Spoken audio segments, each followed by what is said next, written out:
ఏంటి సార్ అంటే మీరు పార్టీలో చేరి బీఆర్ఎస్‌లో ఇప్పటికి చాలా రోజులయింది. పార్టీ ఇప్పటిదాకా ఏ పోస్ట్‌ను మీరు ప్రకటించలేదు. ఎందుకని? అంటే ఎప్పుడు ప్రకటించబోతున్నారు? ఆ పోస్ట్ ఏ విధంగా ఉండబోతుంది? ఆ విషయాల గురించి నేను చెప్పలేను. ఎందుకంటే పార్టీ అధినాయకత్వం నిర్ణయం తీసుకోవాల్సిన విషయం. రవి గారు ఏంటంటే నేను ఏమన్నా పార్టీ చర్చ జరిగిందా దీనిపై?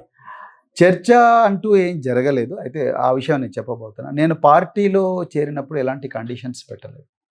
నేను ఆ రోజు బీఎస్పీ నుంచి బయటకొచ్చిన దానికి ప్రధానమైన కారణం ఏంటంటే, బీఎస్పీ అనేది బీఆర్ఎస్‌తో పొత్తుకు అలో చేసి, మళ్ళీ ఒక్కసారి పొత్తును క్యాన్సెల్ చేసుకోమనడం అనేది నాకు నచ్చలేదు. రెండవది వాళ్ళ చదరంగంలో నేను పావుగా దలుచుకోలేదు. మూడవది బీజేపీ యొక్క బి టీము బీఆర్ఎస్ బీజేపీ యొక్క బి టీము బీఎస్పీ అన్న ఒక వాదన ఏదైతే ఉన్నదో, ఆ వాదనను బలం చేకూర్చే విధంగా మన ఆలోచనలు ఉన్నాయి, మన ఆచరణ ఉంది. అందుకొరకు ఈ వాదనను ఇది బీజేపీ బి టీమ్ బీఎస్పీ అన్న ఒక వాదన ఏదైతే ఉందో, ఆ వాదనను ఖండించడం కోసం మాయావతి గారు ఏం ప్రయత్నాలు చేయడం లేదు. అందుకొరకు నాకు ఆ పార్టీలో ఉండడం ఇష్టం లేదు.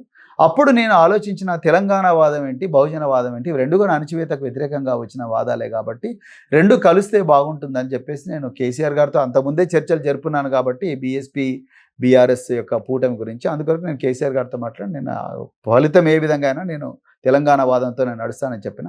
ఆ రోజు నేను ఏది కేసీఆర్ గారి దగ్గర కండిషన్స్ పెట్టలేదు. నాకు ఈ పోస్ట్ ఇస్తేనే వస్తా, నాకు ఇదే ఇస్తేనే వస్తా అని చెప్పి రాలేదు. వారు కూడా నా మాటలకు గౌరవించి తప్పకుండా ఈ పార్టీలో ఫ్యూచర్ ఉంటుంది, మీరు రాండి, తప్పకుండా బహుజనవాదానికి ఈ పార్టీలో స్పేస్ ఉంది, ఫ్యూచర్ చాలా బాగుంటుంది అని చెప్పేసి అన్నారు కాబట్టి నేను వచ్చిన. తప్ప నేను పోస్టుల గురించి ఎప్పుడు కూడా చర్చించలేదు. పోస్టుల గురించి నేను అధినాయకత్వాన్ని ఇబ్బంది కూడా పెట్టాను. నేను ఏ పోస్ట్ అయినా చేయగలను. నేనేంటంటే నేను ఒక బహుజనవాది. నేను బై నేచర్ నేను ఒక బహుజనవాదిని. అన్ని వర్గాలకు వాళ్ళ జనాభా ప్రాతిపదిక ప్రకారం వాళ్ళకు న్యాయం జరగాలని నమ్మిన వ్యక్తిని. నా ఇంట్లో మీరు చూడండి, ఇంతమంది మహనీయులు ఫోటోలు ఉన్నాయంటేనే నేను ఏ వాదాన్ని నమ్ముతానో మీరు అర్థం చేసుకోవచ్చు. కాకపోతే నాకు బీఆర్ఎస్ ఒక మంచి ప్లాట్ఫామ్, అదేవిధంగా ఒక పటిష్టమైన నాయకత్వం, ఒక గొప్ప ఉద్యమ ప్రస్థానం, తర్వాత 10 సంవత్సరాలుగా చక్కగా పరిపాలన చేసిన ఒక అనుభవం ఉన్న పార్టీ, ఒక కొత్త తెలంగాణకు మంచి పునాది వేసిన పార్టీ కాబట్టి నాకు వచ్చిన. అధికారంలో కాంగ్రెస్కి నేను పోలేదు. చాలామంది అరే ఈయనేంది అధికారంలో కాంగ్రెస్కి పోకుండా అధికారంలో లేని బీఆర్ఎస్కి వచ్చిండు, సో అందరూ బీఆర్ఎస్ని వదిలేస్తుంటే ఈయన బీఆర్ఎస్లో పోయిండానంటే, నేను ఆ రోజు కూడా చెప్పిన, నేను ఒక పార్టీలో జాయిన్ అయ్యేటప్పుడు ఆ పార్టీ అధికారంలో ఉందా లేదని నేను చూడను. ఆ పార్టీ యొక్క సిద్ధాంతం, ఆ పార్టీ యొక్క మూలాలు, ఆ పార్టీ యొక్క ప్రస్థానం, ఆ పార్టీ యొక్క నాయకత్వం యొక్క నైపుణ్యం అవన్నీ చూసే జాయిన్ అవుతానని చెప్పడం జరిగింది. ఫైనల్‌గా ఒక 2 క్వశ్చన్లు అడుగుతాం సార్. నాగర్ కర్నూల్‌లో రెడ్లందరూ కలిసి ఒక దళిత వ్యక్తిని ఓడగొట్టిండ్రు.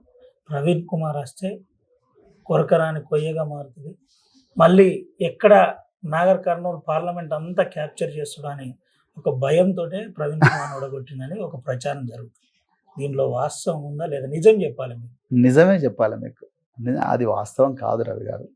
జరిగింది ఏంటంటే, వాస్తవం చెప్తా మీకు, దానికి ఎక్స్ప్లెనేషన్ ఇస్తా. జరిగింది ఏంటంటే, నాగర్ కర్నూల్లో నిజంగా మేము గెలిచే అవకాశం ఉండే.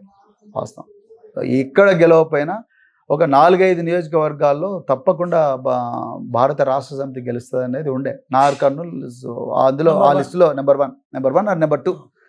అయితే జరిగింది ఏంటంటే, గత 4 నెలల నుంచి ఒక బీజేపీ వాళ్ళు, ఒక బీజేపీ అండ్ కాంగ్రెస్ రెండు ఒక ప్రచారం తీసుకొచ్చింది రవి గారు. ఏంటంటే, అసలు తెలంగాణలో గెలవాల్సింది ఎవరు? కాంగ్రెస్ లేకపోతే ఎన్డీఏ కూటమి, ఇండియా కూటమి, ఎన్డీఏ కూటమి. వీళ్ళైతేనే ఢిల్లీలో మన మాట మాట్లాడతారు. ఈ మూడో పార్టీ బీఆర్ఎస్ అవసరమే ఉన్నది తెలంగాణలో. ఢిల్లీలో ఈ బీఆర్ఎస్ పార్టీ అవసరమే ఉన్నది. వీళ్ళు తెలంగాణ వరకే ఉంటే సరిపోతుందిగా. కేంద్రంలో బీజేపీ కాంగ్రెస్ ఇద్దరుంటే చాలు, రాష్ట్రంలో బీఆర్ఎస్ ఉంటే చాలు అనే ఒక అమాయకపు ఆలోచన చాలా తెలివిగా కాంగ్రెస్ బీజేపీలు రెండు కూడా ప్రచారం చేయడంలో సక్సెస్ఫుల్ అయినాయి.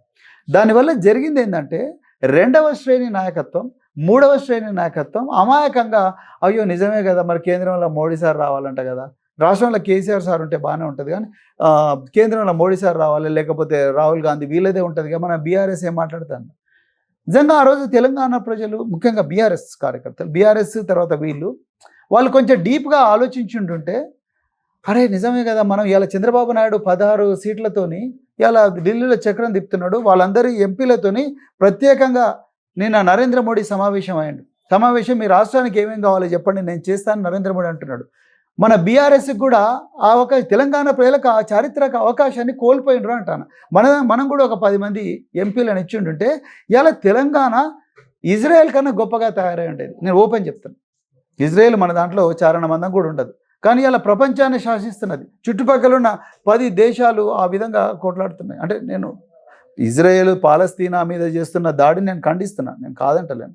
అంటే టెక్నాలజీ పరంగా, సంపద పరంగా అంటున్నాను. నేను ఒక ఈస్తోని అలాగా అయ్యేటోళ్ళం, లేకపోతే ఇంకొక చిన్న చిన్న దేశాలు ఏవైతే పెద్దగానో అంతకన్నా గొప్ప గుజరాత్ను మించిపోయేటోళ్ళం, మహారాష్ట్రాన్ని మించిపోయేటోళ్ళం మనం.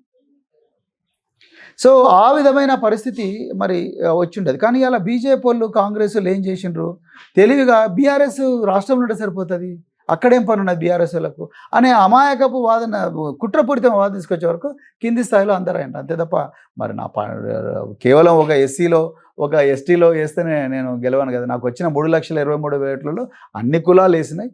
సో ఇది ఈ వాదన కరెక్ట్. ఒక రెడ్లు అందరు కలిసి నన్ను ఓడగొట్టాలని అనుకుంటున్నారని అయితే, క్యాండిడేట్లు 3 ఎస్సీలే కదా, రిజర్వ్డ్ కాన్స్టిట్యున్సీ. సో ఆ విధంగా ఆలోచించిండ్రని నేను అనుకోను.